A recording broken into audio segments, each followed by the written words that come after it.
십자가는 기독교를 상징하는 그 대표적인 이미지로 사람들에게 인식이 되어 있습니다. 그래서 자신들의 그 기독교 신앙을 표현하는 의미로 목에는 목걸이, 십자가 목걸이를 걸고, 또 집에 가보면 리빙룸에 십자가를 벽에 걸어놓기도 하고, 오피스에도, 또 예배당 밖에도, 예배당 안에도 우리는 십자가를 어렵지 않게 이렇게 접할 수가 있습니다. 많은 사람들이 그 십자가를 보면서 마음의 평화를 느낀다는 말을 종종 하는 것을 듣게 됩니다. 그런데 1세기 사람들, 특히 로마 사람들 입장에서는 이 십자가는 굉장히 잔인하고 그 두려운, 또 수치스러운 그런 형벌의 이미지로 각인이 되어 있습니다. 로마가 주전 1세기 때에 그 사형수들을 처형하는 방식으로 이 십자가형을 주전 1세기에 국가적으로 로마 제국 공식적으로 채택을 하게 되었다고 합니다.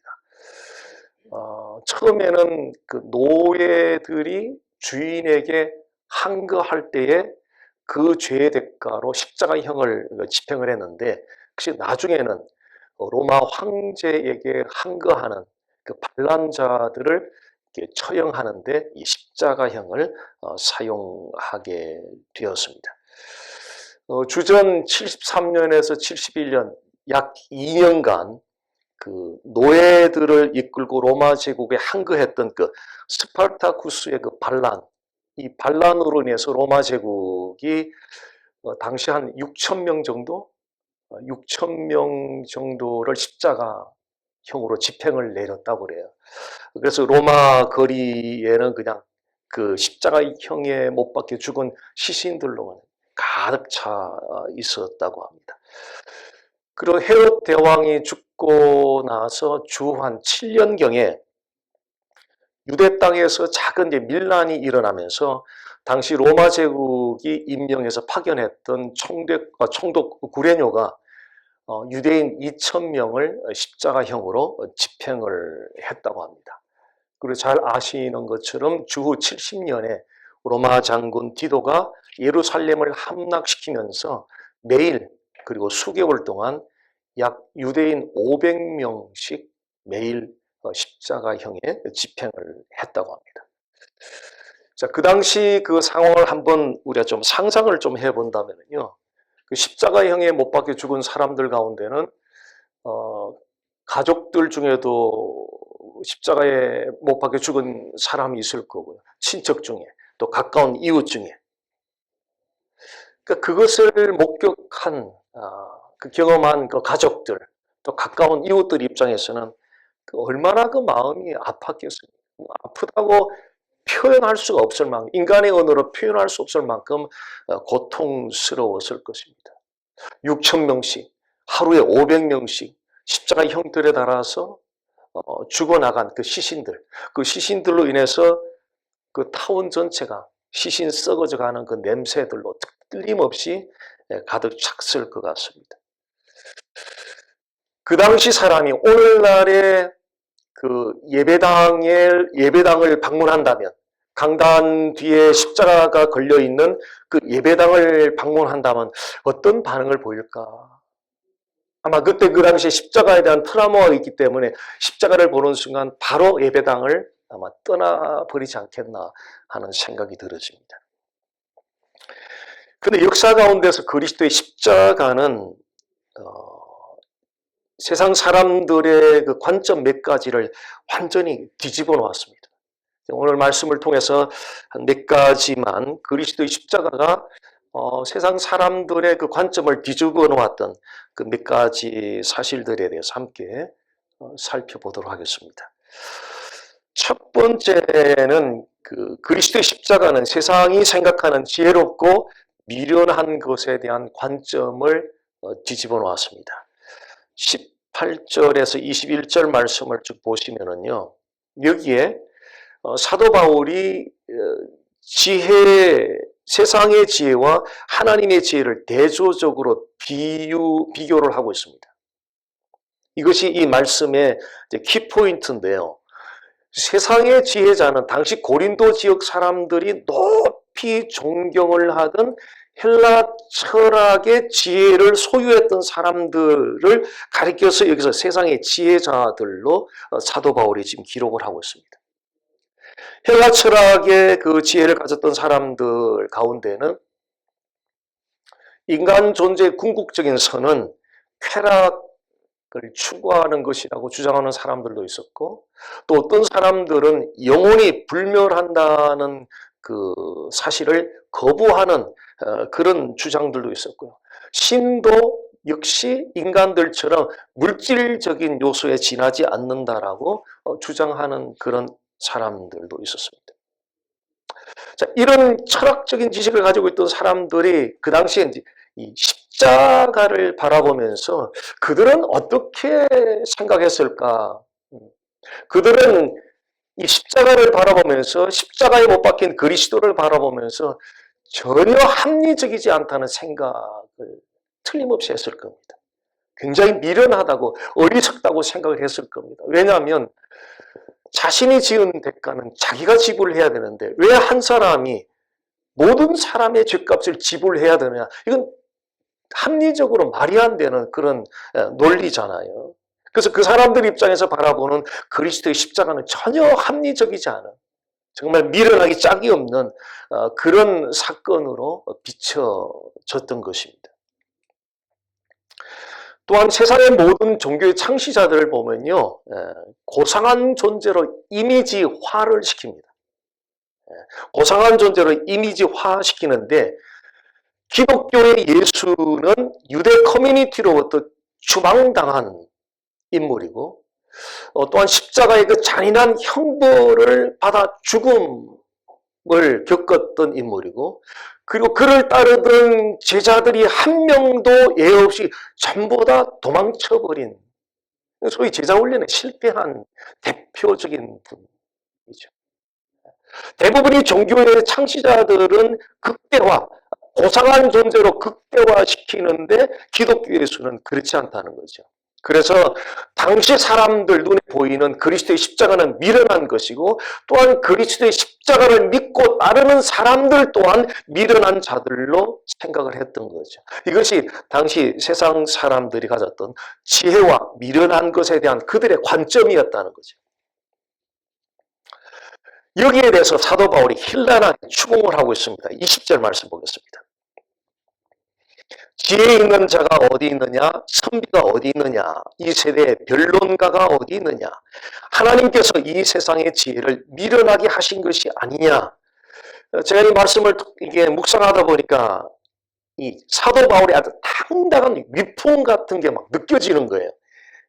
지혜 있는 자가 어디 있느냐, 선비가 어디 있느냐, 변론가가 어디 있느냐, 지혜롭다는 사람이 어디 있느냐, 똑똑하다는 그 식견을 가진 사람이 어디 있느냐, 철학적인 깊은 이론을 가진 자가 어디 있느냐, 나와봐라, 나하고 맞짱 토론을 한번 벌여보자, 이런 이야기예요. 지금 사도 바울의 톤이 굉장히 당당한 그 위풍 같은 것을 제가 좀 느낄 수 있겠더라고요. 자, 사도 바울은 어디서 이렇게 두둥한 배짱이 나왔을까? 사도 바울의 배경을 보면 충분히 그럴 만한 인물이거든요. 유대 율법에 대한 해박한 지식을 이미 가지고 있었고, 헬라 철학에 대해서 깊은 조회를 바울은 이미 가지고 있었습니다. 그래서 바울의 입장에서는 충분히 그 헬라 철학자들과도 맞짱 토론을 할 만큼 충분한 배경을 가지고 있었던 인물이었습니다. 그런데 사도 바울은 당시 헬라 철학자들과의 토론을 언급하면서 자기가 알고 있는 유대 율법의 해박한 지식이나 헬라 철학에 관한 깊은 이론을 들고 나와서 토론을 하자고 지금 제의하는 것이 아니라 단 한 가지를 들고 그들과 맞짱 토론을 하자고 제안을 하고 있는 겁니다. 그 한 가지는 그 당시 사람들이 미련하다고 여겼던 십자가에 못 박혀 죽으신 그리스도였다는 거죠. 이거 연구해 볼 만하잖아요. 정말 연구해 볼 만하잖아요. 기라션 같은 헬라 철학의 그 이론가들과 맞짱 토론을 하면서 충분히 자기가 가지고 있는 유대 율법 지식이라든지 헬라 철학의 지식을 가지고도 충분히 그들과 맞짱 토론할 수 있는데 전혀 이것들을 언급하지 아니하고 단순한 한 가지, 십자가에 못 박힌 그리스도를 들고 나가서 그들을 당당하게 제압하고 무너뜨리는 이 사도 바울의 이 토론의 생생한 장면을 생각해 보면서 도대체 십자가에 못 박힌 예수가 무엇이길래 우리 이 질문을 던지지 않을 수가 없다는 이야기죠. 사도 바울이 단순한 십자가 그리스도를 가지고 헬라 철학자들과 맞섰던 이유가 있습니다. 그것은 헬라 철학의 지혜는 죄인들을 구원하는 하나님의 능력이 없어요. 이게 결정적인 거예요. 이게 결정적인 거예요. 헬라 철학자들의 그 이론은 단순히 관념일 뿐이에요. 관념일 뿐이에요. 오늘날의 그 기독교 신앙이 파워레스, 그 파워를 잃어버리게 만드는 중요한 범인이 있어요. 그 범인은 관념적인 신앙, 피상적인 신앙을 가지게 되면 파워를 가질 수가 없어요. 파워가 없는 거예요. 관념적인, 피상적인. 관념적인 신앙, 피상적인 신앙은 이렇게 우리가 비유할 수 있는데요. 체인이 빠진 바퀴에 체인이 빠진 자전거에 페달을 밟는다고 한번 상상해 보세요. 하루 종일 페달을 밟아요. 얼마나 앞으로 나갈 수 있을까요? 1mm도 앞으로 못 나가요. 체인이 이미 빠져있기 때문에 계속 헛바퀴 도는 거예요. 계속 헛바퀴 도는 거예요. 그 관념적인 신앙, 피상적인 신앙은 우리의 신앙의 길이가 아무리 길다 하더라도, 우리의 신앙의 지식이 아무리 많다 하더라도 관념적이며 피상적인 것은 마치 바퀴에 체인이 빠진 자전거의 페달을 하루 종일 밟아도 1mm도 앞으로 전진이 안 되듯이 관념적인 피상적인 신앙은 우리에게 믿음의 진보를 단 한 걸음도 30년, 50년이 지나도 한 걸음도 앞으로 진보하게 못 만든다는 거죠.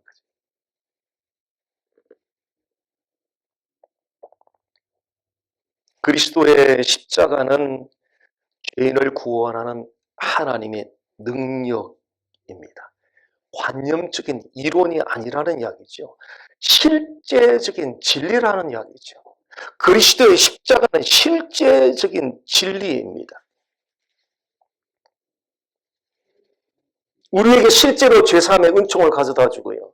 십자가는 우리에게 영생을 선물로 가져다 줄 수 있고, 십자가는 지옥의 운명에 떨어질 사람들을 천국으로 건져낼 수 있는 실제적인 진리이며, 그 진리를 우리에게 적용시켜 줄 수 있는 실제적인 하나님의 파워가 되는 것이 그리스도의 십자가라는 거죠. 그래서 세상 사람들이 미련하다고 여기는 그리스도의 십자가 안에는 그 어떤 탁월한 조예가 깊은 이론, 지식, 학문이라 할지라도 그 견줄 수 없는, 내가 그리스도 안에서 발견되라 함이라.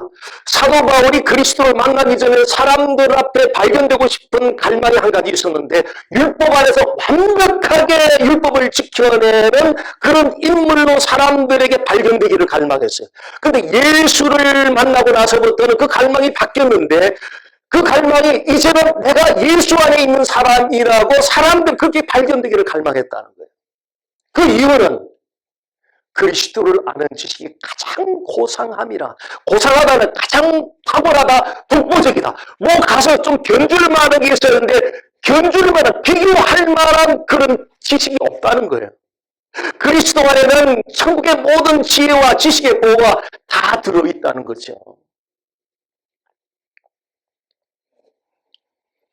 이렇게 그리스도의 십자가는 세상 사람들이 생각하는 지혜롭다, 미련하다는 그 일반적인 관점을 완전히 업사이드 다운 뒤집어 버렸어요. 예수 그리스도의 십자가가. 자, 두 번째는 그리스도의 십자가는 세상이 생각하는 종교에 관한 관점을 뒤집어 놓았습니다. 22절, 23절 말씀 보겠습니다. 유대인은 표적을 구하고 헬라인은 지혜를 찾으나 우리는 십자가에 못 박힌 그리스도를 전하니 유대인에게는 꺼리끼는 것이요 이방인에게는 미련한 것이로되. 여기서 세 개의 종교가 나오네요. 유대교가 나오고 헬라 철학의 종교가 나오고 기독교가 나와요. 그러니까 구하는 것이 각각 달라요. 이 종교. 유대교는 표적을 구하고 헬라 철학의 종교는 지혜를 구한다 그러는데 여기서 지혜는 이성적으로 이해할 수 있는 증거로서의 지혜를 말합니다. 그래서 그들에게 최고의 지혜는 헬라 철학의 지식이 그들에게는 가장 최고의 지혜가 됩니다. 그리고 기독교는 십자가에 못 박힌 그리스도를 전한다. 유대교나 헬라 철학의 종교가 구하는 것을 보면 공통점이 있는데요.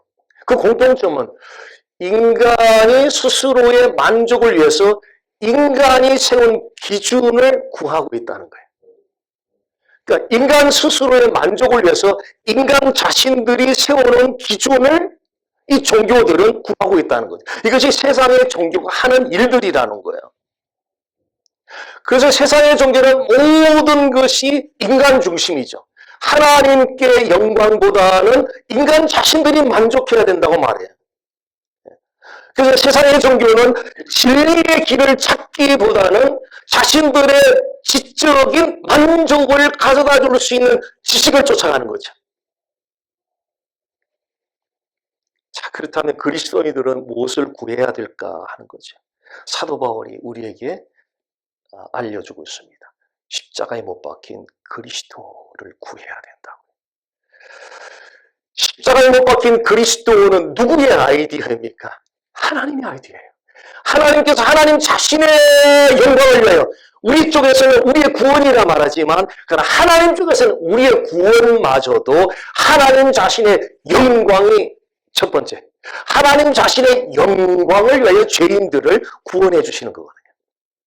그래서 십자가에 못 박힌 그리스도는 하나님께서 자신의 영광을 위하여 하나님이 친히 세우신 기준이다 하는 거죠. 바로 이것이 세상 사람들이 생각하는 종교에 대한 관점을 완전히 뒤집어 놓았던 것입니다.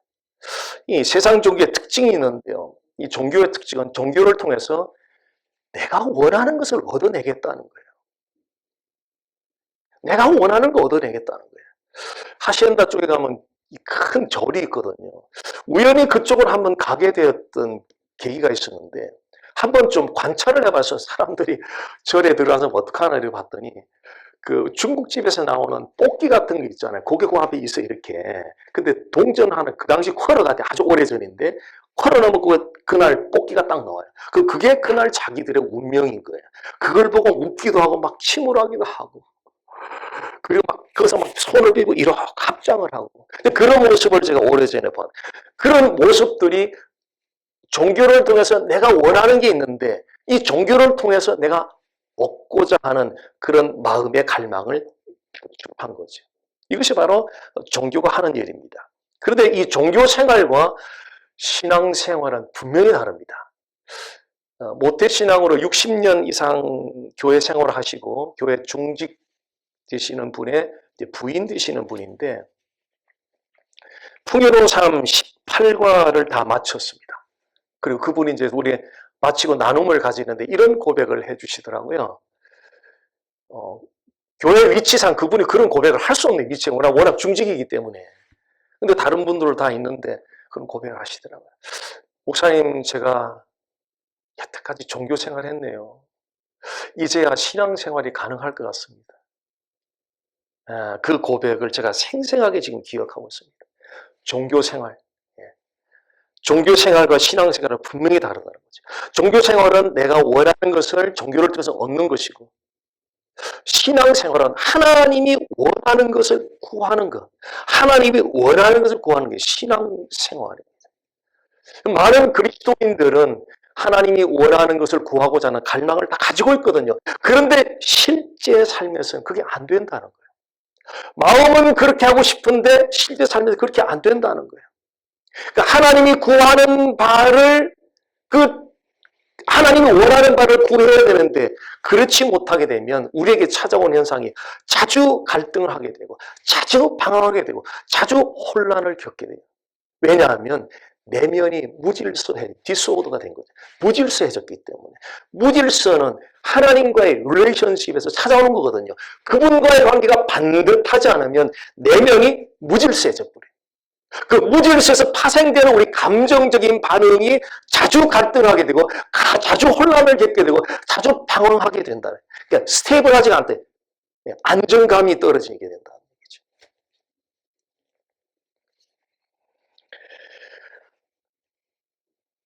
근데 왜 이렇게 하나님이 원하는 것을 구하는 일에 우리는 쉽게 넘어지게 되는가 하는 거죠. 그것은 십자가에 죽으신 그리스도를 충분하게 집중하지 않기 때문입니다. 참 많이 듣잖아요. 귀로도 십자가 많이 듣고 눈으로도 읽으면서 많이 보게 되고 그러는데 거의 멈춤 없이 거의 다 지나가 버려요. 왜냐하면 우리는 이미 킨더 때 다 배웠기 때문에 마귀의 굉장히 큰 속임수 이미 다 알고 있다는 거예요. 이게 마귀가 엄청난 속임수예요. 이미 다 알고. 그래서 잠깐의 생각이 멈추지 않고 그냥 지나가 버려요. 이 엄청난 진리가. 당대 최고의 지성인 중에 한 명이던 사도 바울이 무릎을 꿇었던 이 엄청난 십자가. 이거 말고 나 더 이상 알고 싶지 않다. 갈라디아서 6장에는 기독교의 진짜 메시지가 있는데 그 진짜 메시지는 바로 십자가 주신 그리스도를 전하는 것이 기독교의 참 메시지다. 성도들이 그리스도인들이 정말 메시지, 진짜 메시지를 찾기를 갈급한다면 십자가 달린 예수를 전해달라고 요청해야 할 것이다. 너무 쉽게 지나간다는 거죠. 모든 생각을 사로잡고 멈춰야 된다는 거죠. 주 달려 죽은 십자가 내가 생각할 때 그래서 진도를 나가지 말고 딱 멈추자는 거죠. 거기서 가슴에서 울렁거릴 때까지 성령의 감동이 올 때까지 진짜 그분이 나를 죽었다는 사실이 성령의 터치로 감격이 올라올 때까지 거기서 멈춰서 그분이 십자가를 통해서 행하신 그 사랑, 그 은혜를 맛볼 때까지 모든 생각을 사로잡아서 십자가를 충분히 집중하게 되면 하나님이 원하는 바를 우리가 의지로 하는, 의지만으로 하는 것이 아니라 성령이 우리를 도와서 그렇게 하나님이 원하는 바를 구하도록 도와주신다. 저는 바로 여기에 우리가 풀어야 되는, 현대 기독교가 풀어야 되는 숙제, 바로 여기 있다고 생각합니다. 단순한 심플한 진리, 그 단순한 그 진리 안에 하나님의 모든 부하가 담겨져 있다는 이 사실. 종교생활과 신앙생활의 갈림길은 바로 십자가에 달린 그리스도에 대한 태도에서 갈라지게 됩니다. 종교는 다양한 아이디어를 막 제공하죠. 그런데 아쉽게도 그 종교는 우리를 변화시켜 주지 못해요. 그 종교는 우리의 예배를 새롭게 해주지는 못해요. 그 종교는 진리에 대한 균형 있는 이해력을 가져다 주지 못해요. 더 나아가서 종교는 원수를 사랑할 힘을 제공해 주지 못해요. 그래서 종교 생활한 사람들은 절대로 이웃을 사랑하지 못해요. 종교 생활한 사람들은 예배가 예배답게 드려지는 그 예배를 드리지 못해요. 오직 그리스도 예수에 사로잡힌 사람들, 그 십자가의 감격에 사로잡힌 사람들만이 예배가 예배되게 할 수 있고 진리를 알되 균형 잡힌 이해력을 가지는 것, 이것도 전적인 하나님의 은혜거든요. 그리스도 예수의 십자가는 우리를 새롭게 할 수 있고요. 예배도 새롭게 할 수 있고 십자가의 감격만 찾아온다면 예배가 새로지죠. 네, 새로지죠. 그래서 십자가는 원수까지도 사랑해낼 능력이 주어지거든요. 우리 사실 이 자리까지 가야 되거든요. 가야 돼요. 그죠? 거룩한 씨앗이 떨어졌는데 그 씨앗이 싹을 내지 않는다? 그는 씨앗이 안 떨어진 거예요. 그래서 그리스도의 십자가는 세상이 생각하는 종교에 대한 관점을 완전히 뒤집어 놓았습니다. 세 번째는 십자가는 양극단을 추구하는 세상의 관점을 뒤집어 놓았습니다. 지금은 이제 그런 논란이 좀 잠잠해졌는데요. 백신이 한참 이제 개발이 돼서 나오기 시작할 때 맞아야 된다, 맞아서는 안 된다. 이 양쪽 진영 사람들로부터 얼마나 이 강요를 많이 받았는지 몰라요. 목사님 반드시 맞아야 된다. 어떤 분들은 맞아서는 안 된다. 또 대통령 선거 때 보세요. 민주당, 공화당, 미국에 보면은 민주당에 속한 사람들은 민주당 후보를 찍어야 된다. 공화당 소속된 사람들은 공화당 후보를 찍어야 된다 그러죠. 이처럼 세상은 양극단의 입장 중에 하나를 선택하라고 요구를 해요. 이게 세상이에요. 그런데 그리스도의 십자가는 이 양극단을 완전히 뒤집고 삼지대를 만들어 놨어요. 삼지대. 그래서 삼지대가 좀 좋기는 좋아요. 이 삼지대를 만들어놨는데 그 삼지대가 어딘지 보겠습니다. 24절입니다. 오직 부르심을 받은 자들에게는 유대인이나 헬라인이나 그리스도는 하나님의 능력이요 하나님의 지혜니라. 유대인들이 세상을 구분하던 기준이죠. 유대인 아니면 헬라인. 헬라인은 이방인의 대표를 상징하는 거지. 그래서 유대인 아니면 이방인. 그래서 유대인들은 커뮤니티에 들어올 수 있지만 유대인이 아닌 이방인은 커뮤니티에 못 들어오게 했던 거죠. 그런데 하나님은 유대인이든지 헬라인이든지 상관없이 하나님의 커뮤니티에 들어올 수 있는 삼지대를 만들어 놨는데 그 삼지대가 십자가에 못 박혀 죽으신 그리스도시다. 그리스도인들은 십자가에 달려 못 박힌 그리스도를 통해서 군대에서 우리 해쳐모여라는 말이 있거든요. 해쳐모여. 그러면 여기저기 막 이게 그룹을 지었던 사람들이 해쳐모여하면 한 자리에서 쫙 해쳐모이거든요. 그리스도인들은 십자가에 못 박아 죽으신 그리스도를 통하여 해쳐모여드는 사람들, 그 사람들이 그리스도인들이죠. 사람은 누구든지 선입견을 가질 수 있어요. 인종에 대한 선입견도 가질 수 있고요. 정치적인 성향에 대한 선입견도 있고 문화적 배경에 대한 선입견이 있어. 그런데 그 선입견이 절대 기준이 되면 하나님께 범죄 행위가 돼요. 그 선입견이 절대 기준이 되어버리면 하나님께 범죄하는 행위가 되어버린다는 거죠. 그리스도인들은 이런 선입견을 그리스도의 십자가로 말미암아 내려놓을 수 있는 사람들이에요. 이게 절대적이 아니라는 거죠. 세상은 이거 아니면 양극단 중에 반드시 그걸 선택하라고 우리가 강요합니다. 그런데 그리스도인들은 이것도 저것도 아닌 삼지대, 그리스도의 십자가를 가리키는 사람들이 그리스도인들이라는 거죠. 인종이 달라도 그리스도의 십자가 안에서 그 다른 인종을 바라보는 거고요. 정치적인 성향이 달라도 그리스도의 십자가 안에서 그들을 바라보는 거죠. 문화적인 배경이 달라도 그리스도의 십자가 안에서 다른 문화적인 배경을 바라보는 거죠. 이것이 바로 그리스도인이 살아가는 삶의 방식이라는 거예요. 그리스도의 십자가는 지혜롭고 미련하다는 세상의 관점을 완전히 뒤집어 놓았고요. 또 세상이 가진 종교에 대한 관점 또한 완전히 뒤집어 놓았고요. 양극단을 추구하는 그런 세상의 관점 또한 십자가는 완전히 뒤집어 놓았습니다. 이렇게 십자가에 의해서 세상의 관점들이 뒤집힐 때 바로 그 자리에 그 상태에 하나님이 임재하는 킹덤 오브 갓, 하나님 나라가 임재한다는 거예요.